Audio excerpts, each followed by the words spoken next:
कैसे हैं आप सब लोग? आई होप सब लोग अच्छे ही होंगे।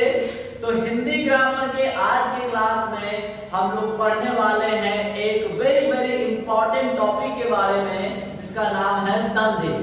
संधि एक ऐसा टॉपिक है जिससे नॉर्मली क्वेश्चंस 10th के एग्जाम, 12th के एग्जाम और कॉम्पिटिटिव एग्जाम में पूछे जाते हैं। ठीक है, तो ध्यान से पढ़ना है इस चैप्टर को, बिल्कुल ही आसान भाषा में सिखाऊंगा। ठीक है, संधि क्या होता है? तो संधि का मतलब होता है मेल, इसको इंग्लिश में इंफनी भी कहा जाता है। ठीक है, संधि का शाब्दिक अर्थ होता है मेल। तो कहता है कि जब दो ध्वनियां यानी कि वर्ण, जब दो वर्ण आपस में निकट होकर एक साथ मिल जाते हैं और मिलने के बाद उसका जो नया रूप बनता है वो संधि कहलाता है। ठीक है, फिर से देखिए, कहता है कि जब दो ध्वनियां यानी वर्ण निकट होने पर, निकट वाले वर्ण मिलते हैं, दूर दूर वाले नहीं, जो आपस में पास पास होते हैं, वो वर्णों के मिलने से जो नया वर्ण बनता है, उनमें जो विकार उत्पन्न होता है, जो परिवर्तन होता है, वही संधि कहलाता है।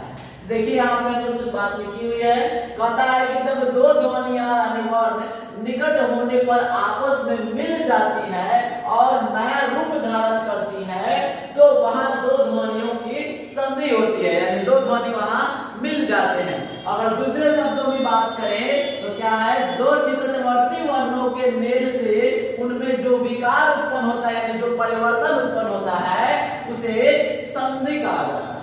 ठीक है, चलिए एग्जांपल से समझ लेते हैं। देखिए एग्जांपल दिया हुआ है देव प्लस इंद्र। देखिए इसको प्लस नहीं पढ़ेंगे, मैथमेटिक्स, हमको मैथमेटिक्स का आदत हो चुका है, हम लोग को मैथ वाले बच्चों को भी आदत हो चुका होगा। इसको प्लस नहीं पढ़ेंगे, हिंदी भाषा में इसको पढ़ेंगे धन। ठीक है, तो देव धन इंद्र, देव धन इंद्र मिलकर क्या बन गया? देवेंद्र। देव धन इंद्र बराबर क्या हो गया? देवेंद्र। एक्चुअली यहाँ हुआ क्या है वो समझिए। देखिए वा में अ का मात्रा है और यहाँ आपको सीधा सीधी दिख रहा है छोटा ई। ठीक है, तो जब अ और छोटा ई मिलते हैं तो ए बनता है। ठीक है, जब इसका नियम आपको बताया जाएगा कि कब कौन से स्वर मिलते हैं तो नया स्वर क्या बनता है, इसका नियम बताऊंगा मैं। लेकिन यहाँ समझिए, इसमें अ की मात्रा है, इसमें ई की मात्रा है। अब अ और ई दोनों मिल गए तो एक नया वर्ण बन गया क्या? ए। तो यहाँ पे ए की मात्रा व पर चल गया है तो बन गया देवेंद्र। तो इस प्रकार से देखिए अ और ई आपस में मिलकर एक नया रूप धारण करके इसमें एक नया विकार उत्पन्न हुआ तो यही क्या कहलाएगा? संधि कहलाएगा। निकटवर्ती वर्ण मिलते, देखिए निकटवर्ती, यहाँ वाले, इधर इधर वाले नहीं, निकट वाले वर्ण आपस में मिलकर जो नया वर्ण बनाते हैं, नया शब्द बनाते हैं, उनमें जो परिवर्तन होता है वही संधि कहलाता है। अब कुछ बच्चों को अगर यह भी प्रॉब्लम है कि किसमें क्या चीज की मात्रा होती है, तो मैं एक नोट आपको लिख दे रहा हूं। ऐसे लिखना तो नहीं चाहिए, आप बहुत बच्चा वाला चीज है, आपको आना चाहिए, लेकिन आप नोट में भी कहीं लिख सकते हैं मात्रा क्या होगा। ठीक है, एक है अ, आ, छोटी ई, बड़ी ई, छोटा ऊ, बड़ा ऊ, ए, ओ, औ। ठीक है, समझिएगा। अब सर इसमें री नहीं लिखे, अन नहीं लिखे, अह नहीं लिखे, ध्यान दीजिएगा एक बात, अन और अ भी आप लिख सकते हैं, कोई दिक्कत वाली बात नहीं है, लेकिन नॉर्मली इसका ही यूज होता है, उसको हिंदी ग्रामर में यूज नहीं किया जाता है, संस्कृत ग्रामर में लोग का यूज होता है। तो देखिए अ में नॉर्मली कोई मात्रा नहीं होती है, अ की कोई मात्रा नहीं होती है। ऐसा नहीं है कि अ किसी में लगता ही नहीं है। जो भी व्यंजन वर्ण होते हैं जैसे कि क हो गया, ख हो गया, इन सभी में अ की मात्रा छुपी हुई होती है। यानी क बना कैसे, तो आधा क और प्लस अ मिलकर तब क बनता है। ठीक है, तो यानी कहीं क लिखा हुआ है, इसका मतलब समझेंगे कि इसमें किसकी मात्रा है? अ की मात्रा है। ख लिखा हुआ है तो अ की मात्रा है, च लिखा हुआ है तो उसमें अ की, बोल के देखिए क आ रहा है। ठीक है, तो उस प्रकार के व्यंजन वर्णों में क्या होते हैं? अ की मात्रा होती है, जिसमें नॉर्मली दिखने वाला कोई मात्रा नहीं होता है। यहाँ आ दिख रहा है आपको, आ में ये मात्रा होती है, छोटी ई की मात्रा ये होती है, बड़ी ई की मात्रा ये होती है, छोटा ऊ की मात्रा ये होती है और बड़े ऊ की मात्रा ये होती है। ठीक है, आपको दिख रहा है, मैं ऊपर और लिख दूं, ये ये एक की मात्रा एक एकले जिसको बोलते हैं, है ना, एक एकले होती है, और अ इसको बोलते हैं। आप लोग यहाँ कंफ्यूज मत होइएगा, ये एक एकले है, लेकिन एक ए का मतलब एक एकले हो गया, और एक एकले यहाँ ऑलरेडी दिया हुआ है, और ए का मतलब भी एक एकले हो गया था, डबल एकले हो जाएगा यहाँ, ठीक है। इसको अ पढ़ते हैं। ओ में आपको सीधा सीधी मात्रा दिख रहा है, और औ का मात्रा भी आपको सीधा सीधी दिख रहा है। तो ये आप कहीं नोट में लिख सकते हैं, बच्चा वाला चीज है ये, ठीक है। तो मैं इसको मिटा दे रहा हूं, मैं इसको मिटा रहा हूं, ठीक है। आप नोट कर लेंगे इसको, बिल्कुल जीरो लेवल से बता रहा हूं आपको, ठीक है। कोई भी बच्चा यहां से समझ सकता है, 10th का हो, 11th का हो, 12th का हो, कंपटीशन का हो, ये समझ गया। अ और ई मिलके क्या बन गया, ए। यहां पर क्या हुआ है समझिएगा, देखिए यहां र है, प र अभी मैंने बताया कि यदि कोई व्यंजन वर्ग लिखा हुआ है तो उसमें अ की मात्रा सिंपली छुपी हुई रहती है। तो देखिए र में अ की मात्रा है, और यहाँ तो अ आपको दिख ही रहा है ना। तो अ प्लस अ जब मिलता है तो वो आ में चेंज हो जाता है। ये नियम बता रहा हूं आपको कि आगे बताएंगे, ठीक है, कि अ प्लस अ जब मिलता है तो आ बन जाता है। देखिए यहाँ पे पड़ प्लस अधीन बना, तो दोनों मिलकर पड़ाधीन बन। देखिए र में आ की मात्रा लग गया, मैंने बताया था ना, पाई का मतलब आ का मात्रा होता है। तो देखिए र में पाई लग गया, ये पड़ाधीन हो गया। ऐसे मिलना चाहिए था, देखिए पड़ प्लस अधीन में पड़ाधीन होना चाहिए था, ऐसे मिलने से डर रहा है। लेकिन नियम के अनुसार अगर चलेंगे तो अ प्लस अ मिलकर क्या बना देगा, आ बना देगा। तो यहाँ पड़ाधीन नहीं हो जाएगा, पड़ाधीन हो जाएगा, र में आ की मात्रा लगेगी। तो यहाँ परिवर्तन हुआ ना जी। तो ये इसी परिवर्तन को हम लोग क्या कहते हैं, संधि कहते हैं। चलिए यहाँ पे आ जाते हैं, देखिए भानु लिखा हुआ है, भानु नाम में किसकी मात्रा है, इधर से घुमाया है तो छोटा ऊ में, अभी लिखा हुआ नीचे छोटा ऊ में ये मात्रा दिखाया जाता है, तो ये छोटा ऊ का मात्रा है, ठीक है। और देखिए यहाँ पे भी ऊ लिखा हुआ है, तो ऊ प्लस ऊ, दोनों छोटा ऊ जब मिलते हैं तो वो बड़े ऊ में चेंज हो जाते हैं। छोटा ऊ प्लस छोटा ऊ क्या हो जाता है, बड़ा ऊ। आप ही बताइए बड़ा ऊ का मात्रा कैसे होता है, ऐसे होता है। तो ध्यान दीजिएगा, भानु प्लस उदय, देखिए इसमें छोटा ऊ का मात्रा है, लेकिन दोनों ऊ जब मिल गए तो दोनों ऊ मिलने के बाद बड़ा ऊ का मात्रा बन गया। तो बड़ा ऊ का मात्रा ऐसे होता है, तो वो चेंज हो गया, परिवर्तन हुआ ना। तो इस तरह का जो परिवर्तन होता है दो वर्णों के मेल से, वही संधि कहलाता है। ध्यान से देखिए, भानु प्लस उदय क्या बन गया, भानुदय, लेकिन परिवर्तन है, ये छोटा ऊ का मात्रा था और ये बड़ा ऊ का मात्रा हो गया। क्लियर है। तो इस प्रकार से आपको ऑप्शन में क्वेश्चन ऐसा भी मिलता है कि भानु प्लस उदय बराबर क्या बना। तो पहला ऑप्शन आपको यही दे देगा और आप ये मार दीजिएगा तो गलत हो जाएगा, ठीक है। लास्ट में ये ऑप्शन रहेगा, छुपाया हुआ रहेगा। अगर आप नियम नहीं जान रहे होंगे तो यही देखिएगा कि इधर में है तो आंसर वो इधर में होगा, लेकिन ऐसा नहीं होता है। नियम के अनुसार देखेंगे तो छोटा ऊ मिलके बड़ा ऊ बना दिया है, तो दीर्घ ऊ की मात्रा होगा, तो ये सही होगा भानुदय। क्लियर है। तो इस प्रकार आप इसको नोट कर लीजिए, ठीक है। संधि समझ में आएगा। संधि क्या होता है, संधि का मतलब होता है मेल, यानी दो वर्णों के, दो निकटवर्ती वर्णों के मेल से जो विकार उत्पन्न होता है, जो परिवर्तन होता है, वही संधि कहलाता है, ठीक है। अब एक बात और मैं यहाँ लिख दूं, आप इसको नोट कर लीजिए, इसको आप जल्दी से नोट कर लीजिए, मैं नेक्स्ट लिखता हूं। चलिए, तो आप संधि समझ चुके हैं, संधि क्या होता है। अब आगे बढ़ते हैं संधि के भेद की ओर, ठीक है। तो यहाँ ध्यान दीजिएगा, संधि के मुख्य तीन भेद होते हैं। संधि के मुख्य तीन भेद होते हैं। पहला है स्वर संधि, दूसरा है व्यंजन संधि, और तीसरा होता है विसर्ग संधि, ठीक है। एक एक करके हम लोग तीनों के बारे में पढ़ेंगे, उसके प्रकार के बारे में पढ़ेंगे डिटेल में, ठीक है ना। बिल्कुल भी छूटना नहीं चाहिए, बिल्कुल जीरो लेवल से मैं आपको उठा रहा हूं। ध्यान दीजिएगा, पहला स्वर संधि, व्यंजन संधि और विसर्ग संधि। स्वर संधि के बारे में क्या कहता है, कहता है कि दो निकटतम स्वरों के आपस में मिलने से, दोनों स्वर होना चाहिए, लेकिन जो दोनों आप मिला रहे हैं ना, यानी लेफ्ट साइड वाला भी और राइट साइड वाला भी, दोनों स्वर ही होना चाहिए। स्वर क्या होता है, व्यंजन क्या होता है, मालूम है ना।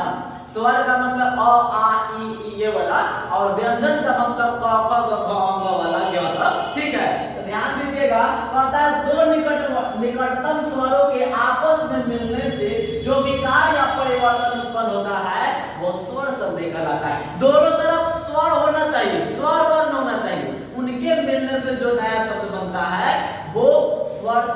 संधि कहलाता है। ठीक है, चलिए इसका एग्जांपल देख लें। कवि प्लस ईश्वर का बन गया कविश्वर। गलती लिखी, ये सब जी गलती लिखती है का, इधर ऐसे है और उधर वैसे हो गया, बिल्कुल नहीं, ये नियम से है, समझिए। यहाँ कवि हर्षा ही है, छोटा ई की मात्रा, इसमें बड़ा ई आपको दिख ही रहा है, तो छोटा ई प्लस बड़ा ई, छोटा ई या धन बड़ा ई दोनों मिलकर क्या बन जाता है बड़ा ई, यानी कि वह में बड़ी ई की मात्रा होगी सो दीर्घई होगा, सो कविश्वर बना। तो देखिए ये भी स्वर वर्ण और ये भी स्वर वर्ण दोनों मिलके एक नया वर्ण बनाया, तो दोनों स्वर वर्ण जब आपस में मिलते हैं तो उस कंडीशन में स्वर संधि होता है। क्लियर है? फिर यहाँ पे देखिए सती प्लस इश बन गया क्या सतीश। सती प्लस इश इज इक्वल टू सतीश। देखिए ती बड़ी की मात्रा बड़ी प्लस बड़ी मिलके बड़ी, और बड़ी के होल स्क्वायर तो नहीं ना हो जाएगा। अच्छा दो को बड़ी मैथ मत लगा दीजिएगा, छोटा सॉरी बड़ी ई धन बड़ी ई बराबर मिलके क्या बन गया बड़ी ई, यानी कि त में बड़ी ई की ही मात्रा होगी, उसमें परिवर्तन नहीं होगा, तो सिंपली क्या बन गया सतीश बन गया। ठीक है, आगे बढ़ते हैं। पुनः स्वर संधि के 5 भेद होते हैं। ठीक है, स्वर संधि के 5 भेद हैं। कौन कौन? दीर्घ संधि, गुण संधि, विधि संधि, यण संधि और अयाधि संधि। ठीक है, आप गाना सुने होंगे मेरे सास के 5 पुत्र थे, है ना? तो वहां यहाँ पे भी ध्यान दीजिए, क्या बोल सकते हैं?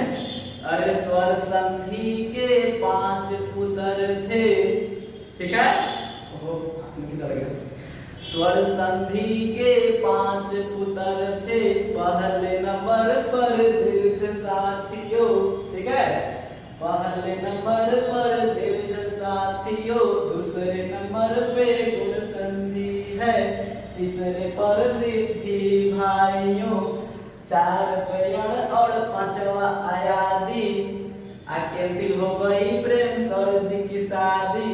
चलिए ऐसा नहीं है, अब आ रही नहीं शादी कैसे कैंसिल हो जाएगी। चलिए ध्यान दीजिए, बहुत अच्छा है, आप इसको गाना के रूप में याद कर सकते हैं। संधि स्वर संधि के क्या वो 5 भेद होता है। पहला क्या? दीर्घ संधि, दूसरा गुण संधि, तीसरा वृद्धि संधि और चौथा यण संधि और 5वां अयाधि संधि। बारी बारी से हम लोग एक एक को सीखेंगे और वेरी वेरी इंपॉर्टेंट है स्वर संधि। ये सीख गए तो समझ जाइए कि आपका आधा संधि क्लियर हो जाएगा। ठीक है, तो चलिए बढ़ते हैं अपने नेक्स्ट पार्ट की ओर, जिसका नाम है दीर्घ संधि। इसके बारे में पढ़ेंगे, आप उसको जल्दी से नोट कर लीजिए, उसका एक डेफिनेशन मैं दे रहा हूं। ठीक है, हाँ तो चलिए स्वर संधि के 5 पुत्र में से पहले पुत्र की बारी आ गई। चलिए उसके बारे में जानते हैं।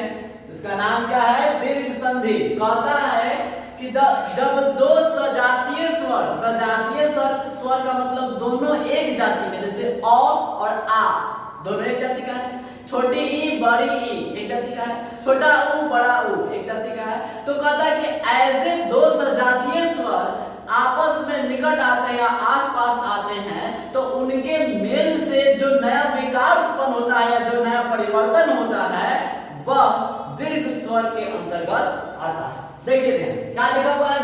जब दो सजातीय स्वर आसपास आते हैं या निकट आते हैं तो दोनों के मिलने से वे सजातीय दीर्घ स्वर में बदल जाते हैं। यानी छोटका छोटका मिलके बड़का, छोटका बड़का, बड़का बड़का छोटका, बड़का बड़का बड़का बड़का। ठीक है, यानी कोई भी दो को आप मिलाइएगा तो वो दीर्घ स्वर में ही चेंज हो जाएगा। मैं एग्जांपल बता रहा हूं आपको, देखिए अ और आ की संधि के बारे में बता रहा हूं। एक नंबर में कि छोटा अ मिलेगा तो आ बन जाएगा। देखिए दीर्घ स्वर है ये, छोटा अ बड़ा अ मिलेगा तो यो आ बनेगा, दोनों बड़ा बड़ा मिलेगा तो यो आ बनेगा, एक बड़ा एक छोटा मिलेगा तो यो आ ही बनेगा। ठीक है, यानी कि दो सजातीय स्वर आपस में जब मिलते हैं तो वो दीर्घ स्वर में परिवर्तित हो जाते हैं। यहाँ भी देख सकते हैं छोटा ई बड़ा ई, छोटा ई बड़ा ई बड़ा ई, बड़ा ई बड़ा ई बड़ा ई और बड़ा ई छोटा ई बड़ा ई। ठीक है, दो सजातीय स्वर जब मिल रहे हैं तो आप क्या बन रहा है? दीर्घ स्वर में परिवर्तित हो जा रहे हैं। ठीक है, तो ऐसे परिवर्तन को, ऐसे संधि को हम लोग दीर्घ स्वर संधि कहते हैं। ठीक है, चलिए एग्जांपल की बात करें। यहाँ देखिए विद्या प्लस आलय, विद्या प्लस आलय। बहुत बच्चे तो जानते होंगे, नियम भी सीखिए। देखिए विद्या में कौन सी की मात्रा दिख रहा है आपको? आ का। यहाँ कौन सी का मात्रा दिख रहा है? आ का। दोनों मिल के क्या बनाएगा? आ प्लस आ होता है, देखिए आ होता है। यानी कि ये जो द दिख रहा है द, उसमें आ की मात्रा ही लगेगा तो बन जाएगा विद्यालय। ठीक है सर, हम पहले से मालूम था, मालूम होगा, याद किए होंगे, सीखे भी होंगे। देखिए परम प्लस आत्मा क्या बनता है? ठीक है, यहाँ मन में भी याद आ रहा होगा, अरे ये तो ही बनेगा। चलिए अच्छा बात है, ऐसा चीज है कि मन में आता है। प र म में कोची की मात्रा है? अ की। यहाँ कोची की मात्रा दिख रहा है? आ की। तो अ प्लस आ मिलकर क्या बनाता है? आ बनाता है। दोनों समान है, मिलेगा तो सेम वाला दीर्घ स्वरों में चेंज हो जाएगा तो आ बनाते हैं। यानी म में अब आ के मात्रा लगेगा तो क्या बन जाएगा? परमात्मा। क्या बन जाएगा? परमात्मा। देखिए म में आ की मात्रा लग गया, क्या बन गया? परमात्मा। तो इस प्रकार से आप दीर्घ स्वर संधि पहचान सकते हैं जिसमें दोनों स्वर संधि का ही मेल हो रहा हो। यहाँ पर भी बात करें गिरी प्लस इंद्र, देखिए इसमें छोटी ई की मात्रा, इसमें छोटी ई की मात्रा दोनों मिल गए बड़ी ई की मात्रा हो जाएगी। तो बड़ी ई की मात्रा इस पे लगेगा तो हर्षा ही नहीं दीर्घ ही आ जाएगा। यानी इस पे तो नहीं मिल रहा है यहाँ ना, तो इस पे हो जाएगा गिरिंद्र। बोले सर गिरेंद्र होना चाहिए था, नहीं गिरेंद्र होगा। नियम पे चलिए, नियम पे क्या हो जाएगा? गिरेंद्र हो जाएगा। नेक्स्ट है सती प्लस इस, देखिए बड़ी ई की मात्रा है, इसमें बड़ी ई की मात्रा है, मिल जाएगा तो क्या हो जाएगा? बड़ी ई। तो सती प्लस इस, इसमें बड़ी ई की मात्रा जब दीजिएगा तो क्या बन जाएगा? 37 बन जाएगा। तो इस प्रकार से दो सजातीय वर्ण जब आपस में, जो दो सजातीय स्वर जब आपस में मिलकर नए शब्द का निर्माण करते हैं तो उस प्रकार की स्वर संधि दीर्घ स्वर संधि के अंतर्गत आते हैं। इसमें एक सी बच गया है, मैं सी बता दे रहा हूं। ठीक है, ये तो आप नोट कर लीजिए। इसमें एक और है, ये तो अ का हो गया, आ ई का हो गया, उ का बाकी है, मैं उ का यहां से लिख दे रहा हूं।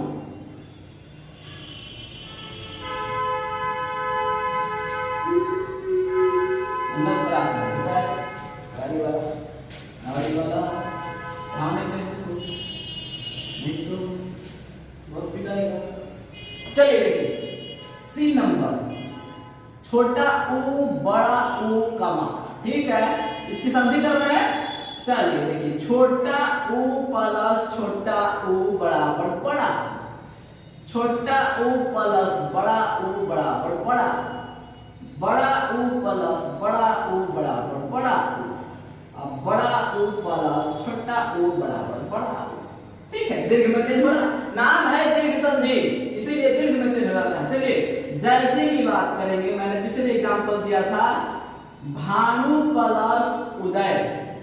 ठीक है, क्या बनेगा?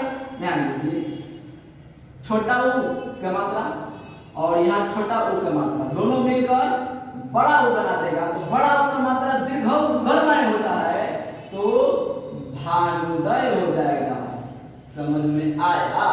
ये ऐसे लिख दीजिएगा तो गलत हो जाएगा, क्योंकि ये छोटा ऊ का मात्रा हो गया ना, आपको बड़ा ऊ का मात्रा देना है, तो ऐसे लिखेंगे भानुदय हो गया। क्लियर है? तो चलिए इस प्रकार से आप दीर्घ स्वर संधि को पहचान सकते हैं जिसमें दोनों सजातीय स्वर आपस में मिलकर नए स्वर का निर्माण कर रहे हो या दीर्घ स्वर का निर्माण कर रहे हो। तो जल्दी से आप इसको नोट कर लीजिए। देखते हैं, एक और बता देते हैं आपको, नोट करिए जल्दी से। चलिए आ जाते हैं इसके दूसरे पार्ट के पास, जिसका नाम है गुण संधि। ठीक है, गुण संधि का डेफिनेशन देखेंगे। कहता है कि यदि अ या आ के बाद ई चाहे बड़ा ई रहे तो दोनों मिलकर ए बनाते हैं। ठीक है, अगर अ या आ के धन में यानी प्लस में यदि छोटा ई या बड़ा ई लिखा हुआ रहे तो दोनों मिलकर ए बनाते हैं। नीचे भी समझाएंगे आपको। फिर कहता है यदि अ या आ के बाद छोटा ऊ या बड़ा ऊ रहे तो दोनों मिलकर ओ बना देते हैं, या अ या आ के बाद री रहेगा तो दोनों मिलकर और बना देते हैं। र में हलंत है यानी आधा र है, और बना देते हैं। तो इस प्रकार का जो विकार उत्पन्न होता है वो गुण संधि के अंतर्गत आता है। ठीक है, जैसे एग्जांपल यहाँ पर देखिएगा अ प्लस छोटा ई बराबर ए। ऊपर बताया था ना कि अ या बड़ा आ सॉरी अ या आ के बाद छोटा ई या बड़ा ई आए तो दोनों ही केस में ए बनता है। देखिए छोटा ई ए, छोटा आ बड़ा ई ए, बड़ा सॉरी आ प्लस छोटा ई ए, आ प्लस बड़ा ई ए। ठीक है, दोनों ही केस में क्या हुआ ए निकला। दूसरा केस की बात करें अ के साथ अगर उ आ जाएगा तो ये ओ बन जाएगा, अ के साथ छोटा उ आ जाएगा तो ओ बन जाएगा, बड़ा उ भी आएगा तो ओ बनेगा, आ के साथ उ आएगा तो ओ बनेगा, आ के साथ बड़ा उ आएगा तो ओ बनेगा। ये सब नियम है, याद रखना पड़ेगा आपको। अ के साथ री आता है तो अर बन जाता है, अर अर अरे होता है ना, अर बन जाता है।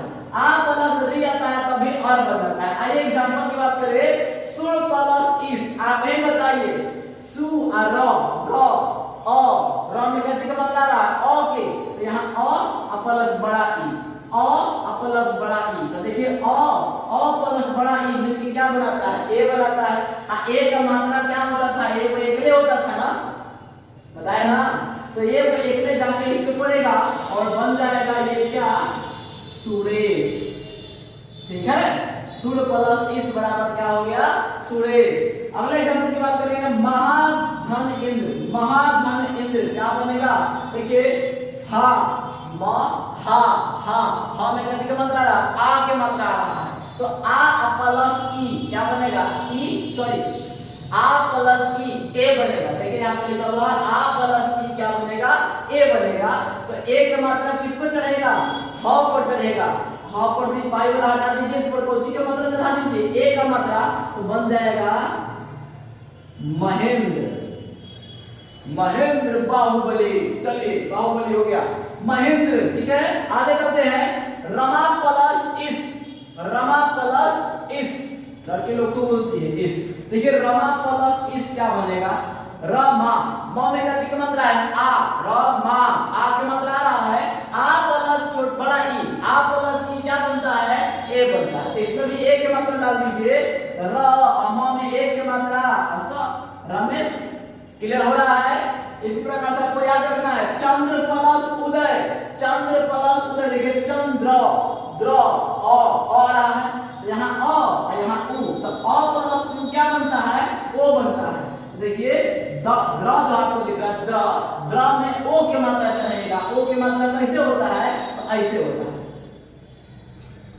तो लिख देंगे फैक्ट्स च आधा न अद्र में ओ की मात्रा फिर द अय क्या बन गया चंद्रोदय, क्या बन जाएगा चंद्रोदय। नेक्स्ट है महाप्लस उत्सव, महाप्लस उत्सव बच्चों महाप्लस उत्सव, ह में आ की मात्रा आ म हा, आ की मात्रा प्लस उ, आ प्लस उ का हो गया आ प्लस उ हो गया, तो क्या बन जाएगा महोत्सव बन जाएगा।